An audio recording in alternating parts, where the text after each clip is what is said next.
Hello friends, I am Shivani Saini. Welcome to all on my YouTube channel. आज मैं आपको class 12 biology chapter 11 का एक टॉपिक एक्सप्लेन करने वाली हूँ। तो चलिए स्टार्ट करते हैं। हमारा टॉपिक का नेम है क्लोनिंग वेक्टर। क्लोनिंग वेक्टर आपको पता ही होगा क्लोनिंग मीन्स क्या होती है। मैं बता देती हूँ एक बार फिर से, क्योंकि मैंने पहले वीडियो में भी आपको बताया था। क्लोनिंग मीन्स होती है मल्टीपल कॉपीज़ बनाना किसी भी डिज़ायरेबल जीन की या फिर डीएनए की। एंड वेक्टर क्या होता है, वो किसी भी होस्ट के अंदर डिज़ायरेबल जीन को इंट्रोड्यूस कराता है, मतलब डालता है। वो हेल्प करता है। वेक्टर की हेल्प से हम किसी भी होस्ट के अंदर अपने डिज़ायरेबल जीन को डाल सकते हैं। तो चलिए स्टार्ट करते हैं कि हमें क्या दे रखा है यहाँ पे बुक में।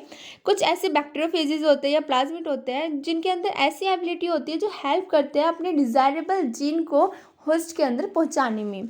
तो बैक्टीरियोफेजेज आपको पता ही होगा क्या होते हैं। ऐसे वायरस जो अटैक करते हैं बैक्टीरिया पर। और प्लाज्मिड, बैक्टीरिया के अंदर एक एक्स्ट्रा क्रोमोसोमल सर्कुलर डीएनए होता है जिसको प्लाज्मिड कहते हैं। तो जो बैक्टीरियोफेज एंड प्लाज्मिड होते हैं ना, उनकी एबिलिटी अलग होती है मल्टीपल कॉपीज बनाने की, क्योंकि ये भी अलग अलग प्लाज्मिड अलग अलग बैक्टीरियोफेजेस होते हैं। तो उनकी मल्टीपल कॉपीज बनाने की भी एबिलिटी अलग अलग होती है। जैसे कि आपको यहाँ पे एग्जाम्पल में दे भी रखा है, कुछ ऐसे बैक्टीरियोफेजेस होते हैं जो सिर्फ हर सेल में एक ही मल्टीपल कॉपीज बनाएंगे। कुछ 10 से 15, कुछ 15 से 100 या उससे भी ज़्यादा मल्टीपल कॉपीज बना सकते हैं। तो आगे हम पढ़ते हैं important features that are required to facilitate cloning into a vector. मतलब कुछ ऐसे फीचर्स जो हेल्प करते हैं वेक्टर के अंदर क्लोनिंग करने के लिए। तो कौन कौन से हैं? फर्स्ट हमारे पास origin of replication. This is the sequence from which replication start and any piece of DNA when linked to this sequence can be made to replicate within the host cell. It means ये ऐसी sequence होती है जहाँ पे replication process start होता है। अगर हम कोई सा भी डीएनए, एक एलियन पीस ऑफ डीएनए डालना चाहते हैं तो हम इसी सीक्वेंस में डालेंगे ताकि ये इसके साथ लिंक होकर होस्ट की सेल के साथ रेप्लिकेशन कर सके एंड अपनी नेक्स्ट जनरेशन में भी ये जो हमारा डीएनए है, एलियन पीस ऑफ डीएनए, वो भी जा सके। नेक्स्ट हमारा सिलेक्टेबल मार्कर। सिलेक्टेबल मार्कर्स क्या होते हैं? ये कुछ ऐसी एंटीबायोटिक्स होती है जो हेल्प करती है आइडेंटिफाई करने के लिए नॉन ट्रांसफॉर्मेशन एंड ट्रांसफॉर्मेशन को। नॉन ट्रांसफॉर्मेशन एंड ट्रांसफॉर्मेशन क्या होते हैं? नॉन ट्रांसफॉर्मेशन मतलब नॉन रिकॉम्बिनेंट डीएनए, मतलब डीएनए में कोई चेंजेस नहीं है। ट्रांसफॉर्मेशन रिकॉम्बिनेंट डीएनए, जो हमने डीएनए में चेंजेस किया है। ये इनको आइडेंटिफाई करने के लिए जो एंटीबायोटिक्स यूज़ की जाती है वो होती है सिलेक्टेबल मार्कर बोलते हैं उनको। जैसे यहाँ पे हमें एग्जाम्पल भी दे रखा है, एम्पिसिलिन, क्लोर एम्फिनॉल, टेट्रासाइक्लिन या फिर कैनामाइसिन। ये कुछ ऐसी एंटीबायोटिक्स होती है जो हाई रेजिस्टेंट इकोलाई बैक्टीरिया में ही पाई जाती है। नॉर्मल इकोलाई बैक्टीरिया में ये नहीं पाई जाएगी।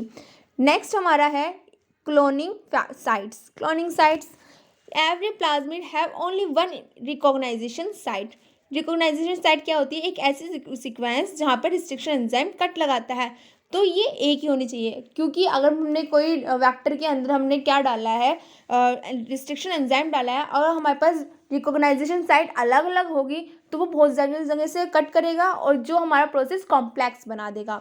तो इसलिए सिर्फ एक ही रिकॉग्नाइजेशन साइट होनी चाहिए। यहाँ पे हमें एक डायग्राम के थ्रू समझा रखा है। यहाँ पे हमें एक इकोलाई क्लोनिंग वेक्टर PBR322 दे रखा है। तो देखिए इसमें क्या दिखा रखा है। ये जो हमारे साइड में हमें शो दे रखे रिस्ट्रिक्शन एंजाइम्स दे रखे हैं, Hind third, EcoR first, BAMH first, Sal 1, PVU second, PST1 and CALA1। And जो हमारा ORI जो है ये है ओरिजिन ऑफ रेप्लिकेशन। एंड कुछ रेजिस्टेंस जीन्स दे रखी है, हमने बता दिया आपको। और ROP जो है यहाँ पे दे रखा है, ये कोड करता है ऐसी प्रोटीन के लिए जो डीएनए को रेप्लिकेट करने के लिए ज़रूरी होती है। तो देखिए यहाँ पे हमें एम्पिसिलिन आर क्या दे रखा है। EMPR जो है वो है एम्पिसिलिन रेजिस्टेंस, मतलब कि एम्पिसिलिन से बचाव। एंड TETR क्या है हमारा? टेट्रासाइक्लिन रेजिस्टेंस, मतलब टेट्रासाइक्लिन से बचाव। तो अगर हमने इस वेक्टर को किसी भी एम्पिसिलिन सॉल्यूशन में डाला तो इस पर कोई फर्क नहीं पड़ेगा, क्योंकि इसके पास पहले से ही एम्पिसिलिन रेजिस्टेंस है, मतलब उससे बचाव है। और अगर हमने इसको टेट्रासाइक्लिन में डाला, टेट्रासाइक्लिन सॉल्यूशन में डाला, तब भी कोई फर्क नहीं पड़ेगा क्योंकि इसके पास टेट्रासाइक्लिन रेजिस्टेंस भी है। लेकिन अगर हम इसकी जीन्स में कुछ चेंजेस कर दें, टेट्रासाइक्लिन वाली साइट में अगर हम अपना कट करके इसकी सीक्वेंस को वहाँ पे हम अपना डिज़ायरेबल जीन डाल दें तो इसकी जो रेजिस्टेंस एबिलिटी है वो लॉस हो जाएगी। तो हम क्या करेंगे? BAMH1 या फिर SAL1 क्योंकि ये दोनों प्रेजेंट है हमारे टेट्रासाइक्लिन रेजिस्टेंस की साइट पर। तो इन दोनों का एंजाइम, इनमें से कोई सा भी रिस्ट्रिक्शन एंजाइम का यूज़ करके यहाँ पे कट लगाएंगे। उसके बाद जो हमारे डिजायरेबल डीएनए है उसको हम डीएनए लाइगेज की हेल्प से जोड़ देंगे इस यहाँ पे, जिसकी वजह से क्या होगा, ये जो हमारा डीएनए रिकॉम्बिनेंट हो जाएगा और टेट्रासाइक्लिन रेजिस्टेंस जो होगी वो अपनी वेबिलिटी को खो देगा। अगर अब हमने, क्योंकि ये रिकॉम्बिनेंट डीएनए हो गया है, इसको हमने रिकॉम्बिनेंट कर दिया है इसके डीएनए को, अगर अब हम इसको टेट्रासाइक्लिन सॉल्यूशन में डालेंगे तो ये ग्रो नहीं हो पाएगा, क्योंकि इसकी रेजिस्टेंस जो होती ना वो लॉस हो चुकी है। और ये जो होता है ना बहुत बड़ा प्रोसेस होता है, बहुत ही कॉम्प्लेक्सिबल प्रोसेस होता है, इसलिए एक सिंपल प्रोसेस का यूज़ किया जाता है, वो है इनएक्टिवेटेड ड्यू टू इंसर्शन। ये क्या होता है, इंसर्शनल इनएक्टिविटी होती है। इंसर्शन इनएक्टिविटी क्या होती है मैं बता देती हूँ आपको। It is the process in which insert any alien piece of DNA to plasmid and the activity of plasmid become inactive. मतलब कि ये ऐसा प्रोसेस होता है जिसके अंदर हम कोई भी डीएनए चेंज किया, हमने सीक्वेंस चेंज किया डीएनए की, अपने डिजायरेबल डीएनए डाल दिया किसी भी प्लाज्मिड के अंदर, तो जो प्लाज्मिड की एक्टिविटी थी ना वो अपनी खो देता है। जैसे कि यहाँ पे हमें एक एग्जांपल से थ्रू समझा रखा है। यहाँ पर हमने बैक्टीरिया लिया है, बैक्टीरिया के अंदर जेनेटिक मटेरियल है और डीएनए है एंड प्लाज्मिड प्रेजेंट है।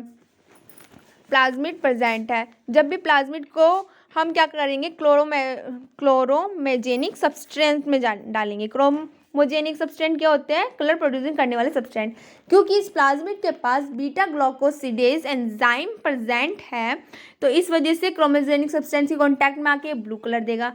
बट जब हम इस अपने डिजायरेबल डीएनए को बीटा ग्लाइकोसिडेज एंजाइम को कोड करने वाली सीक्वेंस की जगह लगा देंगे तो क्या होगा, हमने बीटा ग्लाइकोसिडेज एंजाइम की सीक्वेंस को चेंज कर दिया अपने डिजायरेबल डीएनए से, तो इसकी वजह से ब्लू कलर हो रहा था, लेकिन अब वो सीक्वेंस है ही नहीं, तो इस वजह से ये क्या हो जाएगा, कलरलेस हो जाएगा। तो कलर के बेसिस पे हम इसको सिलेक्टेबल मार्कर्स के थ्रू एक्सप्लेन कर सकते हैं। इसलिए हम यहाँ पे क्या हुआ, इसकी एक्टिविटी लॉस हो गई है, इनएक्टिव बन गया ये। तो इसके थ्रू हम बता सकते हैं कौन सा ट्रांसफॉर्मेशन है और कौन सा नॉन ट्रांसफॉर्मेशन है। And thank you friend for watching this video. If you like please subscribe it.